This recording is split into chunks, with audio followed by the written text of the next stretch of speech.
Pour cette deuxième saison du podcast Regard critique, réalisé à partir de conférences enregistrées en 2009, Daniel Dehaye, ingénieur du son et enseignant, aborde pour nous la part sonore du cinéma. Avec Libéramé, réalisé en 1986, Alain Cavalier abandonne dialogue et musique pour ne faire confiance qu'au son. Cette radicalité singulière conduit à s'interroger sur l'épaisseur des sons au cinéma. Comment distinguer et choisir dans la masse sonore, dans la multiplicité instantanée de données qui sont si souvent offertes par le mixage ? Alors, Libéramé. Donc en même temps, la thématique, c'est les sons et la question du studio. Quand on a fait le choix avec Catherine des films à passer, il y a des films qui étaient où on se questionnait, quoi, parce que la radicalité étant telle, on se disait, mais bon, est-ce que jusqu'où on peut aller sur ce film? Et ce film est vraiment un film qui répond finalement d'une certaine manière à la démarche que dont j'essaye de vous entretenir depuis le début de cette série, qui est l'évacuation. On est sur un film qu'on pourrait appeler évacué des sons du monde, évacué des dialogues, évacué des musiques. Pas de musique, pas de dialogue. Un film de fiction pourtant. Alors Cavalier, par rapport à ça, surtout maintenant, enfin après les années qui sont passées, a laissé ce film de côté. Pourtant, c'est un film absolument essentiel puisque c'est celui qui vient après Thérèse et donc qui bénéficie de toutes les avancées qu'il avait déjà mises au point, qui vient en même temps que les 24 portraits et qui sont tous ces petits courts-métrages qu'il a fait sur des petits métiers de femmes et des métiers qui sont en voie de disparition. Et il dit d'ailleurs, et je suis retourné sur les 24 portraits pour essayer d'approcher Libéramé, il dit dans un des 24 portraits sur la dame lavabo, le portrait sur la dame lavabo, que finalement ces portraits servaient à ébaucher des démarches qu'il pourrait employer sur son long métrage qu'il allait faire et qui est Libéramé. Donc en fait, la démarche est déjà en route. Alors, l'évacuation va bien au-delà de l'évacuation des musiques et des textes. On est dans un studio d'enregistrement, on est sur un plateau de tournage plutôt, mais c'est un studio qui est un plateau qui est évacué des sons du monde. Donc on est selon Méliès, on pourrait dire, hein, c'est-à-dire que c'est un petit théâtre dans lequel on organise, on introduit des éléments du monde et on organise des liens entre ces éléments pour faire sens. Et on construit là quelque chose qui est un objet strict, qui ne va pas faire apparaître un extérieur. Il n'y a pas son extérieur. Plus que ça, dans ces studios, sur ces plateaux de cinéma, normalement on construit des décors, et on construit des murs, on construit des espaces, on construit des maisons. Là, pas de maison, pas d'espace. Il reprend l'idée qu'il avait développée dans Thérèse, sauf que dans Thérèse, il avait travaillé avec un peintre qui lui faisait des découvertes qui étaient assez unies, qui étaient données à voir, parce que dans Thérèse, on a quand même des plans d'ensemble, des plans où on peut voir l'espace autour, mais cet espace est un espace quand même assez abstrait. Enfin, il y a des objets, des lits, il y a des espaces comme ça de vie qui sont un peu stylisés, Et derrière, on voit une découverte alors qui est, selon les moments, dans une certaine densité de couleurs, plus ou moins sombre, plus ou moins éclairée, etc. Mais déjà, on a ce qu'il y a dans les studios qui permet de faire disparaître justement le lieu, des gorges, ce qu'on appelle une gorge, c'est-à-dire le bas du mur tourne et il n'y a pas de ligne de rupture entre le mur et le sol. Donc on a un seul plan finalement, et donc effectivement avec cela il n'y a pas d'élévation, hein, on est comme sur un aplat. Alors le travail qu'il fait avec Thérèse, qui avait été un film évidemment qui avait eu un énorme succès, hein, je vous rappelle, 5 Césars, quand même colossal, un prix à Cannes, etc. Enfin un film absolument ovationné, vu par beaucoup de monde. Le travail qu'il avait fait sur Thérèse, finalement, était un travail qui se faisait sur un texte, qui se faisait sur une parole. Il y avait un peu de musique, très peu, mais un peu de musique, et peu de son. Mais il y avait déjà quelque chose qu'on va trouver dans Libéramé, qui est une certaine distance aux êtres. On a là, en fait, des plans qui sont rarement plus bas que la ceinture. Il sert même souvent les visages. On a un cinéma qui montre des mains. C'est ce qui l'intéresse et c'est ce qu'on retrouve déjà dans les 24 portraits. Hein. C'est les mains, les visages et un objet. Pas les objets, mais un objet. Et il y a comme ça une espèce de raréfaction des éléments qui vont être en jeu, qui vont jouer. Alors, quand il fait ce film, il part sur l'idée de construire dans la continuité, c'est-à-dire de construire le film selon son récit, depuis la première image jusqu'à la dernière, dans l'ordre. Alors pour cela, puisqu'il n'y a pas de dialogue, il dit, eh bien, j'ai pas besoin de comédien. Et donc, il va prendre des personnages qui vont faire des actes, qui vont faire des gestes. Donc, il prend des gens de différents métiers pour leurs gestes, pour leurs actes, pour le son de leurs gestes, pour leur rapport aux objets qu'ils vont manipuler. Et ces gens, c'est des gens qu'il va chercher à la NPE. Donc, il fait un casting, il voit 1000 personnes, ce qui est assez colossal. Et il en garde 40. Et à partir de là, il décide de monter le film au fur et à mesure qu'il tourne, pour essayer de comprendre ce qui va fonctionner ou pas.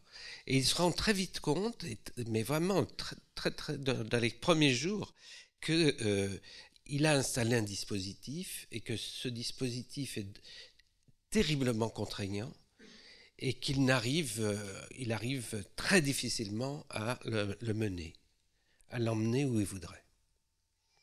La contrainte est terrifiante, c'est-à-dire raconter une histoire sans avoir de texte, c'est très dur. Alors c'est quoi le thème de ce film? C'est pourquoi tout cela? Eh bien parce que c'est un film sur l'enfermement, c'est un film sur la privation de liberté, c'est un film où effectivement la privation de liberté est manifestée par une privation de la parole. On a donc deux clans, quoi. Il y a des gens qu'on ne sait pas comment appeler. D'ailleurs, il les appelle, lui, la police ou les flics ou l'armée. Enfin, voilà, des gens qui sont des tortionnaires. Et puis, une population qui est prise. Et alors, ce qui est intéressant, c'est que Alors, je l'ai rencontré 2 fois pour faire cette soirée. Je suis allé le voir et j'ai essayé de parler avec lui de tout ça, parce qu'il y a peu de choses sur le son à propos de ce film.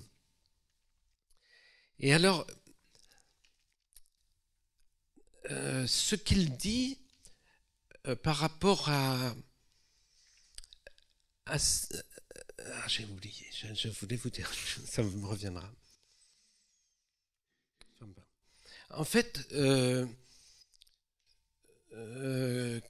Cavalier finalement construit dans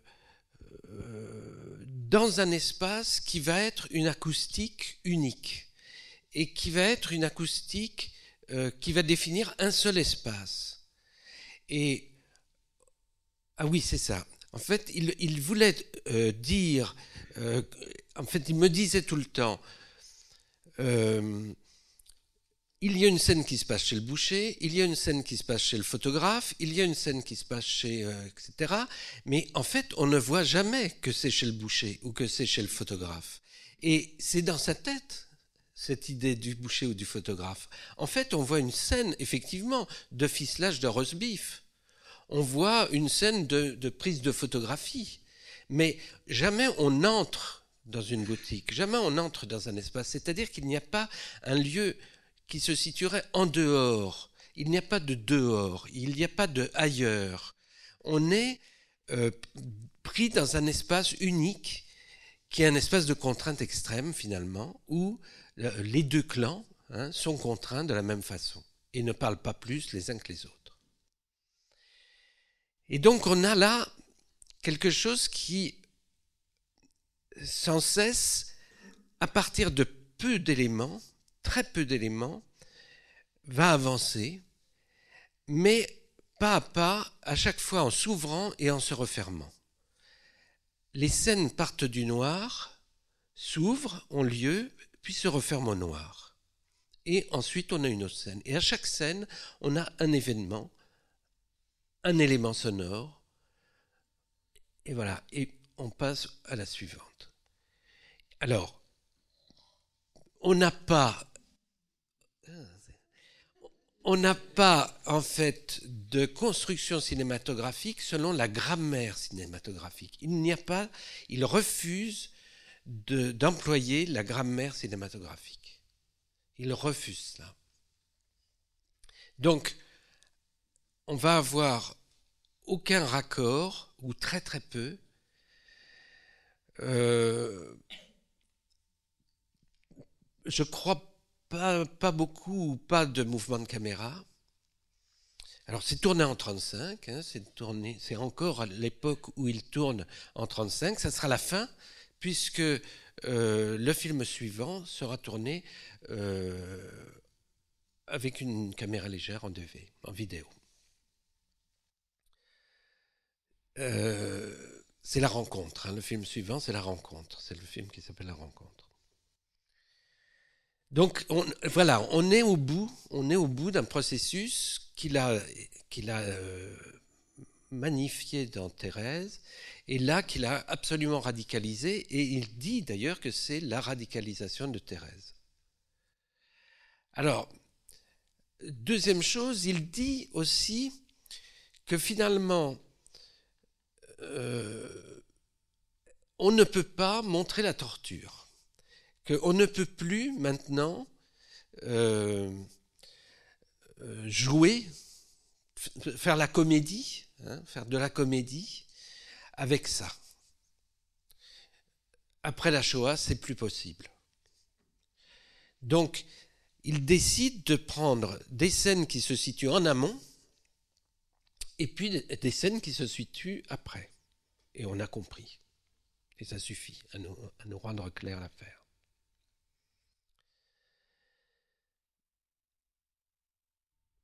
Pas de cris, pas de son hors champ. Tout est là, tout est devant nous, tout est présenté. Et en fait, on a ce qu'il a déjà donné dans les portraits, c'est des moments où on voit la personne debout qui est présentée avant même qu'elle agisse. Hein, on a une espèce comme une petite enluminure. Hein, on présente un personnage qui va être le photographe, alors il est là et c'est le photographe. Quoi. Donc on a comme ça une construction qui est dans un certain formalisme, dans un certain détachement. Et pour autant, la machine qui se construit devant nous nous affecte. Il démonte en fait tout ce qui fait normalement la construction cinématographique, la machine a affecté. Hein, et malgré tout, malgré ce manque de paroles, etc., le film nous affecte. Peut-être on va regarder, je voudrais vous le passer en deux parties, parce qu'en fait on a un film d'1h20 en gros, donc j'ai retiré une vingtaine de minutes pour qu'on reste dans les formats qu'on a décidé d'avoir d'1 heure de projection. On va regarder la première partie, et vous allez vite comprendre comment ça travaille.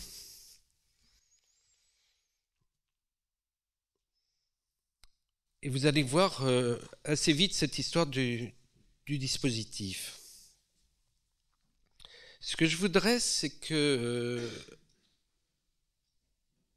on verra après comment on va continuer cela. Parce que je voudrais revenir sur ces questions de son et de studio.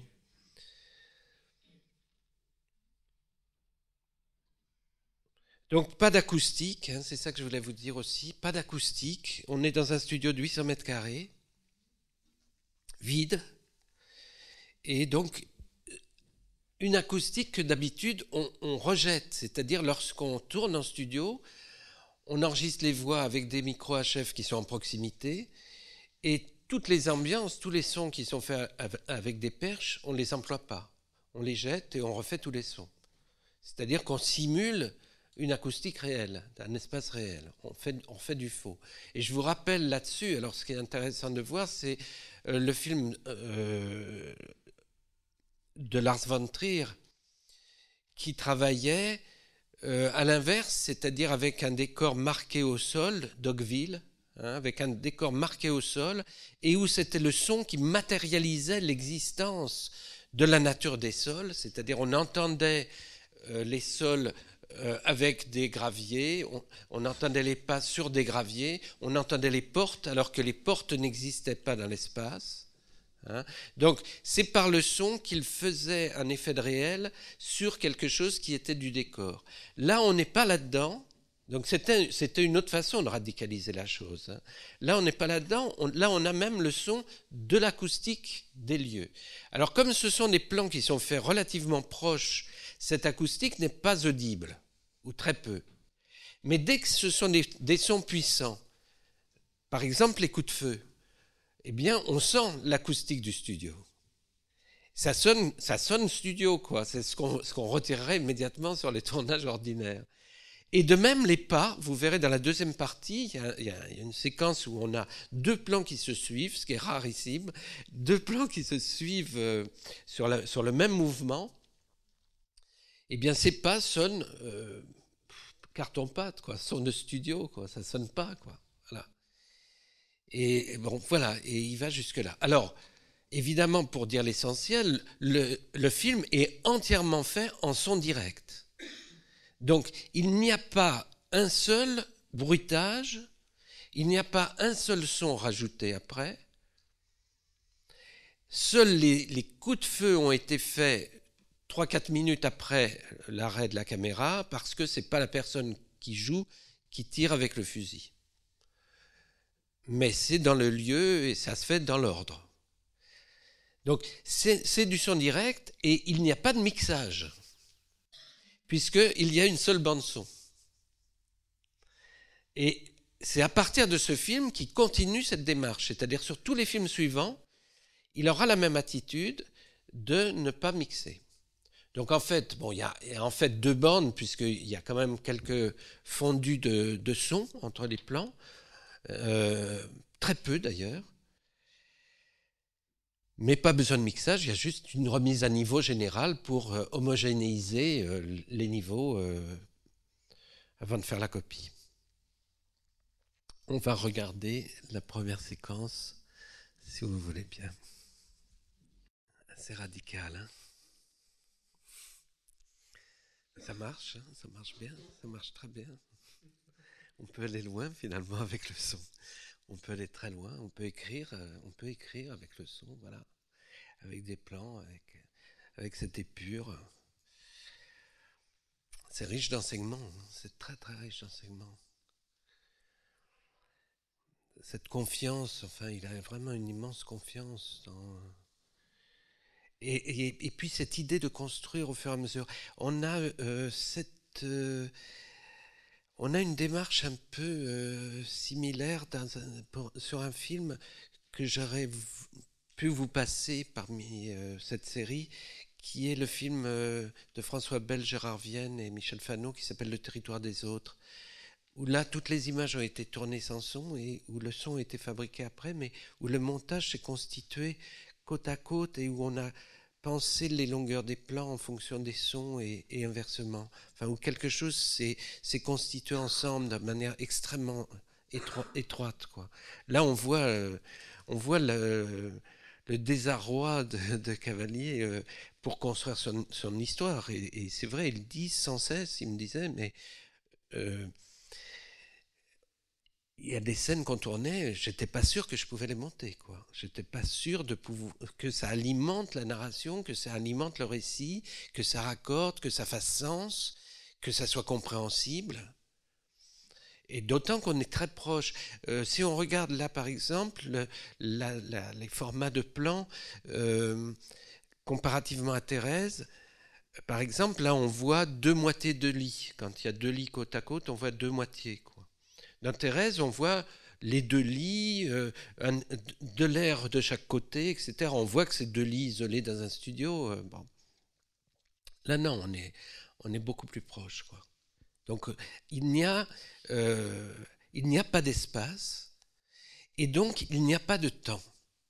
Et ça, c'est une chose très très intéressante. Et je repensais à un texte de Guyot. Guyot, c'était un philosophe de la fin du 19e qui a travaillé là-dessus, sur la question du temps.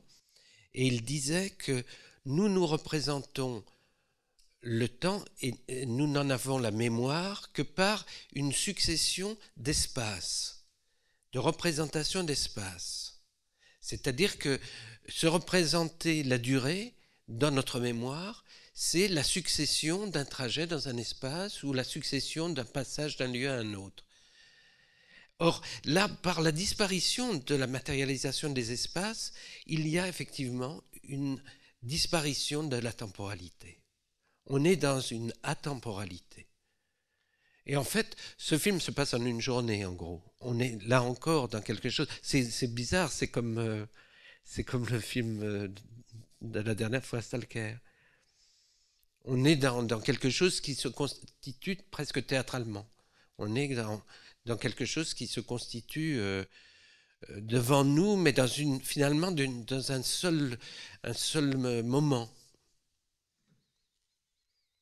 Il n'y a pas de coupure de lieu. Vous avez vu comme on passe du boucher au photographe, quoi.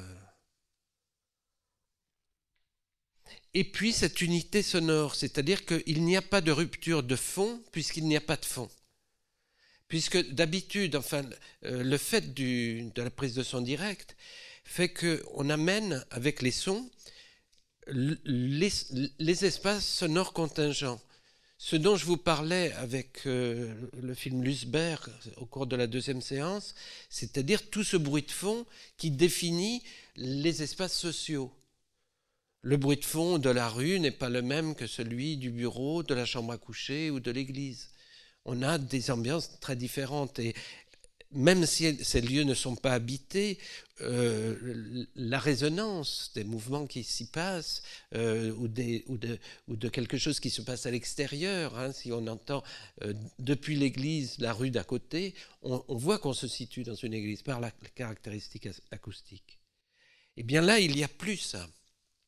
On a un effacement, bien sûr, à cause du studio, du tournage sur un plateau, et du coup, on a par ailleurs une grande proximité des prises de son, donc on n'a pas de perspective sur un volume. On a en fait ce volume unique, donc ce son unique, cette couleur sonore unique, qui en ajoute, quant à cette absence, effectivement, de temps. Alors c'est un film qui a eu des difficultés à exister. Il y a eu assez peu de spectateurs, je ne sais plus combien il m'a dit, mais ça ne s'est pas très bien passé, bien sûr. Donc il était un peu déçu, mais il s'y attendait un peu, quoi. Et il disait que les gens étaient très gênés par cette absence de conversation, cette absence de dialogue, que c'est vraiment ça qui a fait la rupture, quoi, la coupure. Que cette absence est insupportable, quoi. Et pourtant, c'est le sujet même, enfin, du film. La privation, quoi. Alors, en même temps, ce qui est intéressant, c'est que ce film n'est pas dans un manichéisme. Les militaires sont montrés comme des poètes. Il range ses feuilles, il fait son herbier, il range ses feuilles dans son livre. Enfin, il y a quelque chose là qui évacue quelque chose qui serait trop frontal. Il y a toujours de l'ambiguïté, il y a des doutes, les choses ne sont pas... il y a une espèce de polysémie qui s'ouvre. Même si on sait bien qui est qui. Hein, c'est peut-être d'ailleurs parce qu'on sait si bien que ça, qui et qui fait quoi, que c'est comme ça. Alors on a un plan d'ensemble aussi où il y a tous ces gens allongés sur le sol. Ça, il dit que c'est un plan qu'il a repris d'une photographie de la guerre en Yougoslavie et qu'il avait trouvé dans l'eBay où les gens déportés étaient placés au sol comme ça, alignés. Donc il se sert beaucoup de réel. Et d'ailleurs, dans les 24 portraits, ce qu'il dit, c'est que il dit, je ne fais pas du documentaire, je côtoie le réel pour nourrir mes fictions. En fait, c'est quelque chose qui... Il va chercher sa matière en faisant ses portraits. Et là, on voit des choses qui sont très proches des portraits, quoi. Les mains, enfin, je ne sais pas si vous vous souvenez de cette série de films qui sont absolument remarquables, surtout ce petit métier. Les mains, hein, les mains. Voilà. Donc vous voyez que là, il n'y a pas de mixage, on est dans une épure très très grande, il y a un son à la fois. On avait ça déjà dans Tati, hein, dans mon oncle, à part dans la vieille ville où il y a tous les commerçants, etc., et la musique, mais dans la ville neuve, hein, dans la maison des Harpel, il y a un son à la fois. On va peut-être continuer pour voir la suite. Ah oui, il y a une chose aussi qui m'a dit, il avait un souci d'amener une dimension universelle à cette question. Et il me disait, la seule chose qui m'a fait hésiter, c'est les fusils.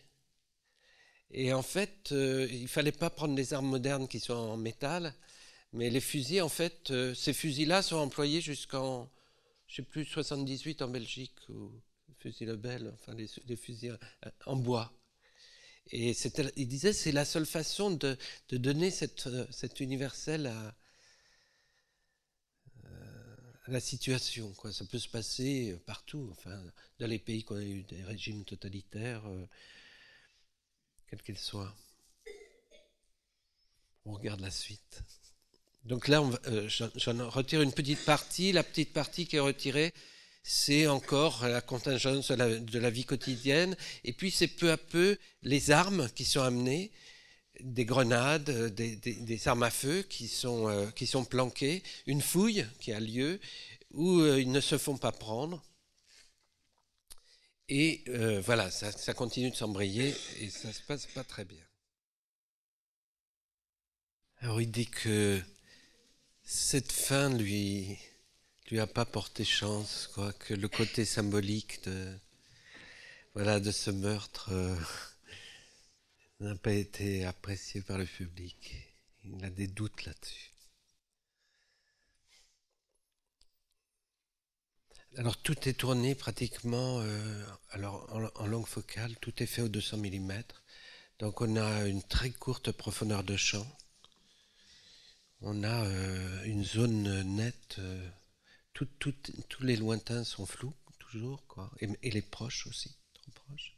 Donc ça donne une zone de vision extrêmement courte aussi. Là aussi, il y a de la réduction. Il nous met au régime.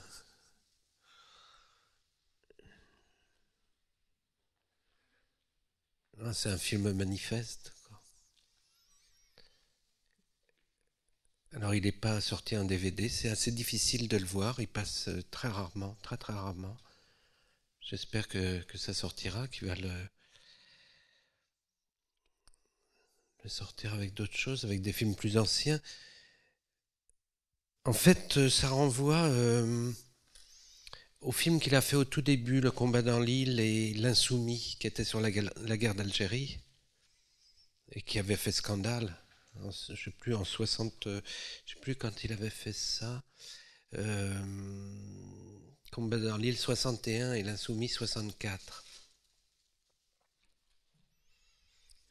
Il y avait Romy Schneider, Alain Delon, etc. Mais c'était un film qui avait fait scandale à l'époque. Et il avait abandonné très vite cet engagement politique pour repartir dans un cinéma de fiction. Et là, il y retourne sur ce film-là. Et crac, ça rebascule sur autre chose. Il abandonne tout et il se met à tourner en vidéo. Voilà. Alors il dit que pour lui, c'était très très difficile de tourner la scène du meurtre des parents. Qu'il a mis beaucoup de temps à l'effectuer, quoi. Cet acte, pour lui, c'était extrêmement difficile de mettre ça dans un de ses films. Il a reculé des cas de fer pour la tournée. Voilà. L'éclairage aussi, ce qui est intéressant, c'est qu'on a une lampe, quoi. Il y a une espèce de très grande pauvreté de la lumière. Il éclaire les visages, toujours une direction de lumière. Il y a un ou deux plans. Il y a un plan où on a une sorte de néon pour un contre-jour des hommes au sol, des deux personnes au sol. Mais là aussi, on est dans un régime. Et alors, oui, ce qu'il dit aussi, c'est qu'il voulait prendre des moments de vie où on ne parle pas. En fait, son idée, c'était ça au départ. C'est-à-dire que c'était pas de ne pas faire parler les gens, c'était finalement de ne considérer que les moments où les lieux où ça ne parle pas. Ce couple avec enfant qui n'a plus rien à se dire ou qui ne se dit rien. Ou des moments de travail où les gens finalement parlent pas parce qu'ils sont en train de travailler. Donc c'était ça son idée, c'était de construire à travers ces instants où il n'y a pas de nécessité de parole ou bien où il n'y a plus possibilité de parler, enfin, ou désir de parole.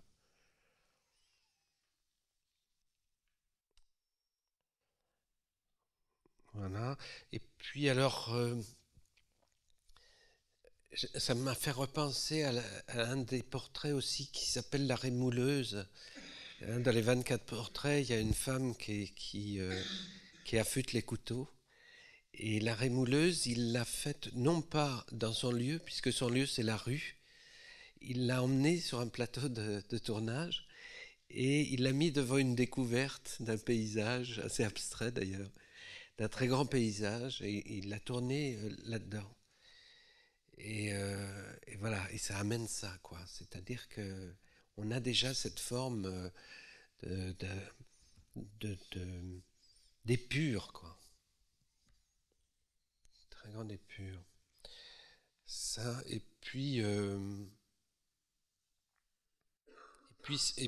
finalement, c'est dans le film suivant, dans la rencontre, on garde ces plans très proches. On garde cette idée de...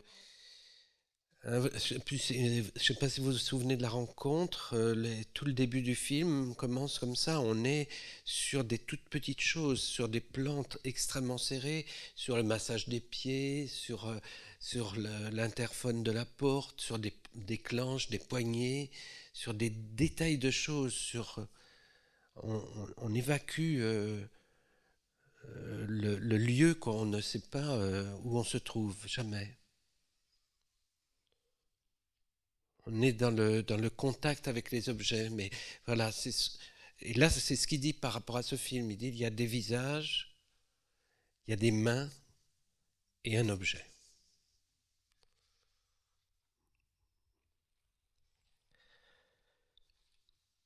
Donc voilà, un film qui n'a pas bien marché, quoi.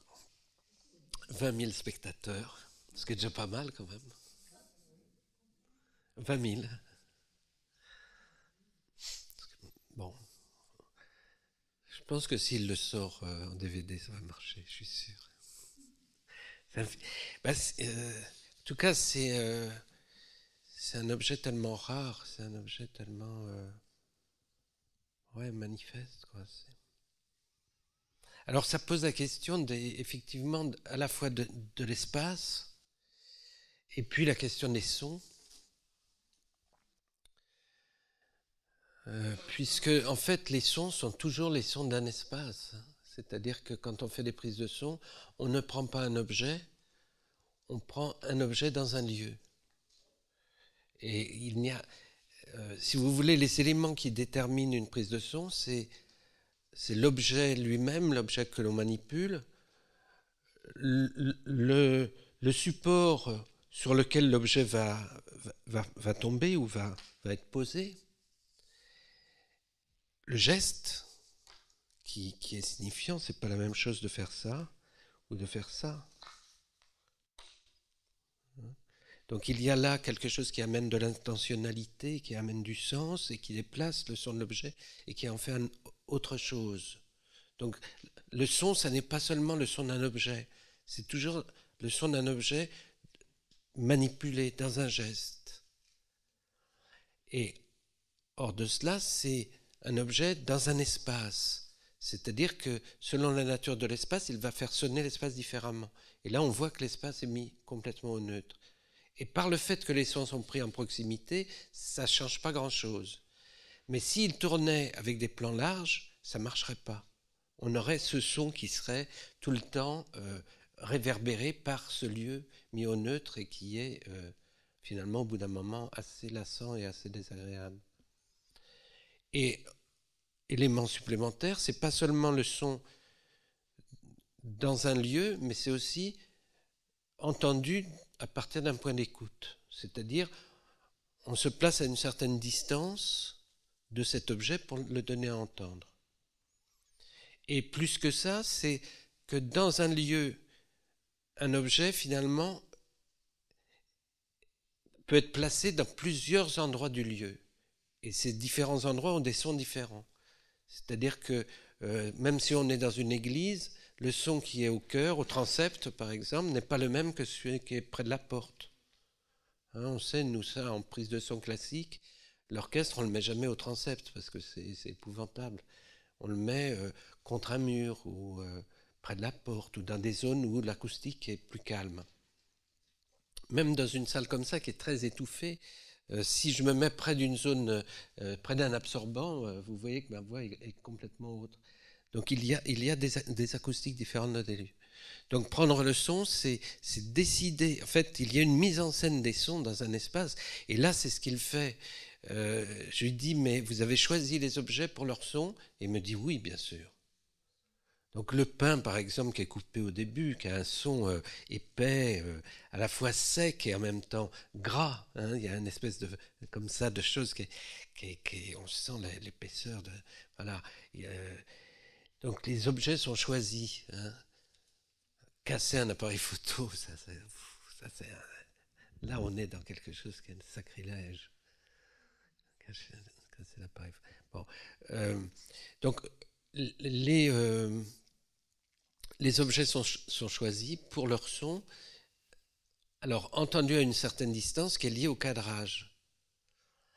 Alors, c'est vrai que souvent, on fait le son au cadre, c'est-à-dire que le plus souvent, on place le micro en limite, hein, de manière à prendre le son non pas à l'endroit où se trouve la caméra, mais à l'endroit où on fait le point. Donc c'est souvent déporté par rapport à l'endroit où se trouve la caméra. C'est pour ça qu'on a des perches. Mais en fait, placer le micro là, c'est établir un choix qui est, disons, le standard de la représentation sonore cinématographique. Mais on peut... Alors, le cinéma triche ça sans arrêt. C'est-à-dire que souvent, on est beaucoup plus près. Parce que si on fait un plan serré, c'est facile de faire ça. Mais si on est très large, on est trop loin des éléments sonnants. Et donc, souvent, on rajoute des micros en proximité, plus près, voire des micro-cravates, des micro-émetteurs cachés, etc., pour récupérer de la précision. Donc, on triche les sons pour pouvoir les sortir du milieu ambiant. Mais là, en l'occurrence, on est tout le temps en plan serré, le plus souvent, donc il n'y a rien à sortir, et il y a d'autant moins à sortir qu'il n'y a pas de bruit de fond, comme je vous expliquais tout à l'heure. Donc ils sortent. Et ils sont sur des matériaux, alors qui sont forts, hein, sur du bois, hein, à chaque fois c'est une table en bois, ou sur du métal, pour la fin. Donc les éléments sonnent tout de suite.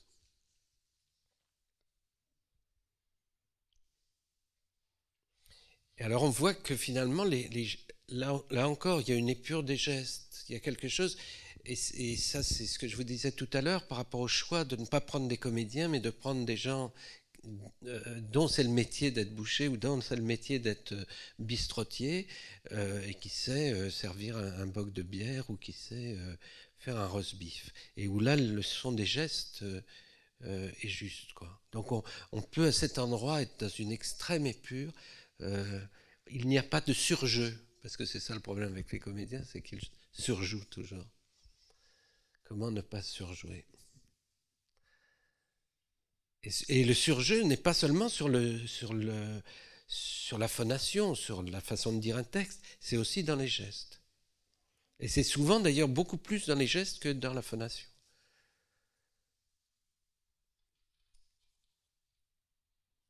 Voilà, et donc je vous disais un point d'écoute qui est la place du micro, mais ce point d'écoute peut se déplacer, bien sûr. Il n'est pas forcément fixe. Et quand on a des travelling, on déplace, etc. Mais aussi, dans une scène fixe, on peut aller chercher une chose, puis aller chercher une autre, etc.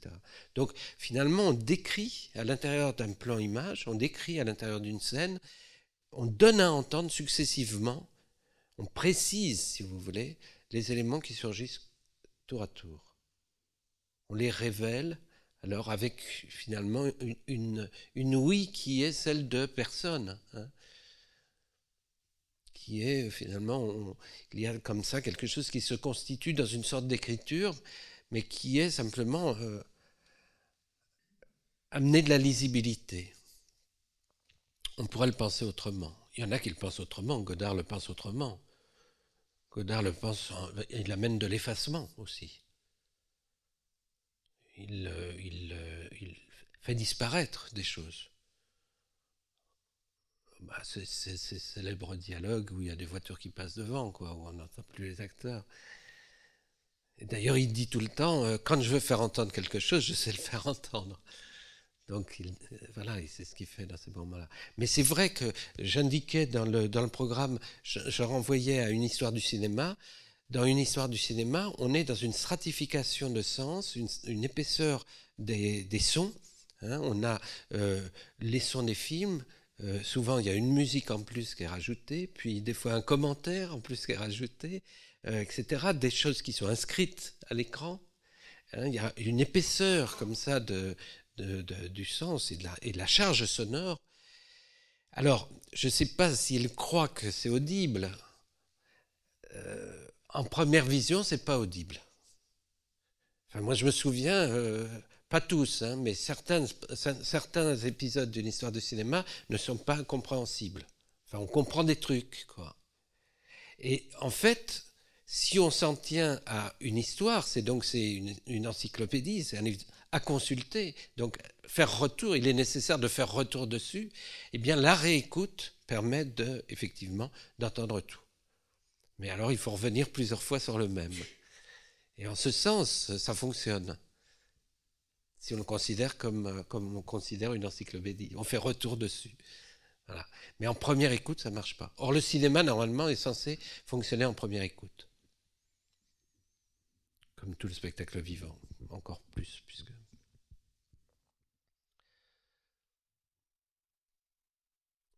Voilà, donc... Donner à entendre, c'est désigner. Et en musique classique, par exemple, on n'arrête pas de faire ça. Le mixage d'un film, d'un disque de musique classique, c'est sans cesse ouvrir des micros sur l'entrée des solistes ou l'entrée des parties, avec une lecture de partition, puisque tout est prévisible, puisque tout est écrit. Donc on vous fait croire qu'il y a des micros suspendus qui verraient l'ensemble et qui vous donneraient à entendre un point de vue général qui vous permettrait de tout entendre. En fait, il n'en est rien, il y a plein de micros cachés et on les ouvre tour à tour pour faire surgir les choses et organiser un parcours d'écoute à l'intérieur de la scène. Maintenant, c'est toujours sur une vision totalisante de l'espace et avec un point de vue qui est celui du chef. Cet épisode a été préparé par Catherine Blangonnet-Oher. Réalisation Michel Bourzex et Catherine Blangonnet-Oher. Ce podcast est produit par Balise, le magazine de la Bibliothèque publique d'information. Vous pouvez écouter tous les épisodes sur balise.bpi.fr et sur les plateformes de podcast habituelles.